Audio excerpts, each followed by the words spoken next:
here, and I can actually do well in graduate courses. So you don't want to take it. You guys. But you graduated freaking top of the class. I graduated with 3.77. What's going on, guys? Welcome back to A Couple Nurses. It's Cordero. It's your girl Monica. In today's video, we're going to talk about the journey to CRNA. Absolutely. It's something that we've been kind of talking about since we were hitting our last semester in nursing school. And we found ourselves just talking about it. And I am a person that hates doing that. I like to just do. And I feel like that's the hardest process when you're trying to attain a goal, is just to get actually started on that goal, wherever that means to get started for you individually. For us, it meant retaking a few prerequisite classes that we didn't do too hot on. And we finished chemistry with an A, and we are now almost done with statistics, and we are right there on that A as well. So here we go, guys. So before we dig into today's video, be sure to like, share, subscribe, put Nurses Rock down the bottom if you found any value in this. And of course, check out our podcast, Code Blue and Bullshit, right there. It's the hottest shit out right now. Episode a week. It's the hottest thing on the streets. Check it out. It's on Apple and Spotify. So let's get to it. The very first question you need to ask is, when do you want to get into CRNA school, and when should you start the journey? This was really difficult for us because, like Monica was saying, we just kept talking about it. And then it's finally, you're just like, hey, let's just do it. You know, you just have to make that decision to do it and to go after it. At the end of the day, you're the one who's going to do everything that you need to do to get where you need to go. So I think you have to kind of really map out like what's best for you. We don't have any children, so it makes it really easy for us. Except Mia. Yeah, of course, Mia. And then we also, we're already in the ICU. So if you're not in the ICU already, that should be the very first thing you do, is find a way into the ICU, because most of these programs are looking for you to have at least 1 year of ICU experience. Absolutely. For us, since we knew in nursing school that this was a goal, I mean, at least I could speak for myself. Cordero kind of hopped on this train, you know. Yeah. When I started speaking more about it, and he started researching more the actual career path. But for me, I was like, I gotta get into ICU. That is my one most important goal post-graduation, which I made happen. So again, it depends where you are in your career. If you're a baby nurse, if you're in school right now, plan to get into how he had mentioned, an ICU position. All right, guys. So as I mentioned in the beginning of the video, that in the part that we are in our journey right now is finishing chemistry and statistics. It depends on what school you're gonna pick, but I've noticed that the majority require chemistry, microbiology, A&P 1 and 2, physics, some, not all, statistics, and bio. So those are like that main chunk of science courses that they refer to as the science GPA. Some look at that as the main target goal in order to apply for the school as far as on a 3.0 scale. Again, what I'm talking about is the ones that I have been looking at, which is like my top 5 schools. Other schools, they'll look at the science GPA. Some will require you to take an additional chemistry, some don't. Some just want Chem 1. Physics, I haven't seen a lot of schools with the physics recommendation, and even some won't consider statistics into that science GPA. So that just tells me, hey, I had to retake my stats, I had to retake my chemistry, because the majority of the schools do require those as the main science GPA. So I wanted to put myself in a better bracket. Both of us did. As well as other schools will look at your cumulative GPA, whether it's been the last 60 hours, 90 or 120, or even look at the last 60 and the science GPA. So you just kind of have to make sure that you have a good grade point average to begin with from your prerequisites. Retake a few classes if need be. Like I said, I had a C in stats, I had a C in chem. I was immature, I didn't know what I was doing around that time, and BSing, so I retook them now. So we're good now. Yeah. So definitely the piece of advice that I have for you is start looking into the actual career path. Is this something, A, that I want to do? B, can I see myself doing this? Is it an attainable goal? Absolutely, for anybody if you have the right mindset. But also is look into the requirements for the majority of the schools that you plan on getting into, or that you can see yourself getting into, and see the similarities that they have. No matter how minimum the similarity may be, maybe that's something that an extra class that you may have to take.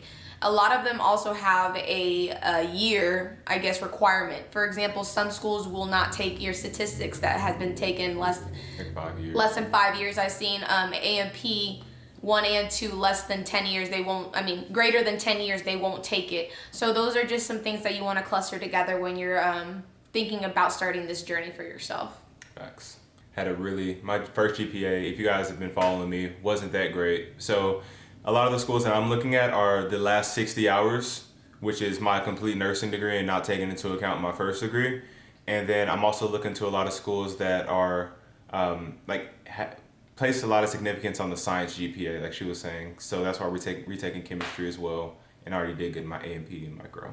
So some other things you may want to be considering if you're thinking about CRNA school, which is what we're considering, is your CCRN and your GRE test. So your CCRN, of course, this is your critical care registered nurse, and this is a test that you can take after a year, and it's pretty much saying, hey, like, I know what I'm doing in the critical care. And so what we've been doing is studying here and there on the Barron's book. Here and there. Yeah, because we're in school right now, and full time. We both won't be eligible to take the CCRN until like 4, 5, 6 months from down the road. So it makes no sense to invest a lot of time into it, but we're ready when the time comes. And a lot of schools don't require CCRN, some do, but it is something that makes you look a little more favorable, especially if the school doesn't require it. I actually have something to add to that. I called one of the schools, which is my dream school, and I was just talking to the recruiter, asking her a few questions and saying, you know, how about the CCRN? Like, I plan on taking it, like, it's a must that I will do. And she was like, honestly, 50% of our applicants don't take the CCRN. Wow. So when they do, that's kind of like that extra point scale system that they go based on when you're applying and when you're getting accepted. That's something that they look at. So definitely take your CCRN. I mean, you're a critical care nurse. Might as well just knock it out, guys. Actually how Cordero had mentioned, you know, we're just kind of, you know, dipping here and there on the information that it provides to us because we are full-time nurses right now in ICU, and as well as taking these prerequisites again. But the book actually specifies on once you actually apply for the exam, that's that go time to hit it really hard, because then there's like that 90 days that you have to take that exam by the time that you register. So we might as well just soak in all that knowledge when it's an appropriate time instead of rushing it right now. But it doesn't hurt to read here and there also while you're at work trying to figure something out, or just at home on your free time and you want to know more about the pathophysiology and intervention base of a disease. And another thing you may want to consider is taking the GRE. So that's the graduate, what does it stand for? I don't know. Well, whatever it stands for, we'll put it right here. I don't know what it is right now. But anyways, for people that are trying to get into graduate school. So a lot of schools have like a minimum score for the GRE. A lot of them I've seen is 300. Some places don't even require the GRE. I want to take the GRE, and I'm looking for schools that require the GRE, again, just based off of my poor academic performance before my BSN. Ouch. What? That's so harsh on yourself. No, it's facts though. I mean, you have to, at the end of the day, you have to look at the reality of the situation. The reality of the situation is that my first degree was shit. So now I have to make up. I have to do as much as I can to make up and show, hey, I care. I care, and I can actually do well in graduate courses. So anything that I can do, I'm willing to do now to prove that.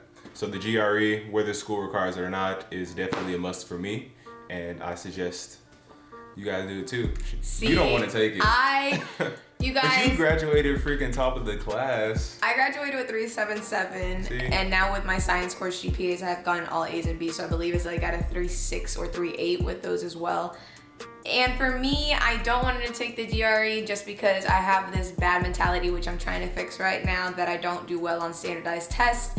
Just to let y'all in on a little scoop, I graduated top of my class, but to get into nursing school, I failed the HESI 3 times because of the language portion, just because I speak Spanish. So for me, it was just a little bit harder to understand that. But I made it, so. I love standardized tests, so. See, yeah, he's really good at that. But you know, I have been trying to consider something. We are married. We did agree that, hey, we have to spend 3 years apart from each other just to attain this goal. That is definitely doable. I guess we'll try to be the bigger person, since he's the one with, you know, the one that has more to prove to get into certain schools, and only certain schools will take him based on his GPA. So I guess I told myself that I'm gonna try my best to study for the GRE and take it and try to rock it. and it's gonna go great. That way we can try to get into the same school. Awesome. So that's our little story there. Leadership and unit involvement, tip number 4, guys. This is this is really important. If you're not somebody that likes being involved, you got to change that mindset. Remember, you are applying, and everyone that's applying to CRNA school are freaking like wizards, okay? Like everyone, it's like the Olympics, you know what I mean? It's like first you get into critical care and you're like, dang, like everyone's so smart. Then you're trying to get to CRNA school and you're like, shit, everyone's really, really freaking smart, and driven, and they're all fighting for that same position that you want. So definitely hit all these points that we're mentioning, and even more, like past that point even. So leadership and unit involvement is key. Right now I'm working on getting into my unit's UBCs. It's been a little bit hard because all the meetings have been when I'm at work. So I need to make some time for that. But I just became a skin champion on my units. Also a little bit of a big deal because so now I can submerge myself into preventing happies, which actually is kind of awesome because our happies have been increasing since COVID. What's a happy? Happy? A hospital-acquired pressure injury. Yep. Whether that's device-related, whether that's lack of the nurses or techs turning their patients, it could be a number of sort of things. So for me, I just really like it because now this is something that I can really focus on. Also, we are doing an evidence-based project for my residency, which includes on being a part of Happy. So this couldn't have been a better fit for me. Basically, get involved in your unit, become part of a UBC, become something, guys. Okay, whether it's charge nurse, whether you're a preceptor. Definitely put yourself out there to teach the new students that are coming onto your unit. Whatever it is, you need to get involved in your unit. You need to become well known, be known as a go-getter, a driven nurse, somebody that wants to do everything and anything possible. Another example that I did was our neuro ICU recently turned into a surgical trauma neuro ICU now because of the whole COVID, because our general ICU is now COVID land. So for me, we've been getting very, very hard assignments and, thoracotomies, trauma ones, like gunshot victims, hit by a motor vehicle, you name it, car crashes, everything. So it's been a new learning opportunity, and so I've been asking, hey, give me the hardest assignments. I want trauma because for me that's something that I've had an interest since the beginning. So it's been teaching me a lot, just the different interventions, how things work, and how to basically get this patient back up to baseline as best as you can, or even how to manage the situation. So definitely throw yourself out there, and you got it, guys. You got it. So those were just our quick tips and kind of just our experience where we're at right now in our journey. We'll continue updating you guys, and I know a lot of you WGU students are like, can I get into this here? So we're gonna show Wait, you. what? A lot of people from WGU don't know if they can get into CRNA school, and I'm about to show you guys that it's possible, and we'll continue sharing our journey with you guys. Again, if you like the video, nurses rock at the bottom. We'll talk to you guys next time. Peace.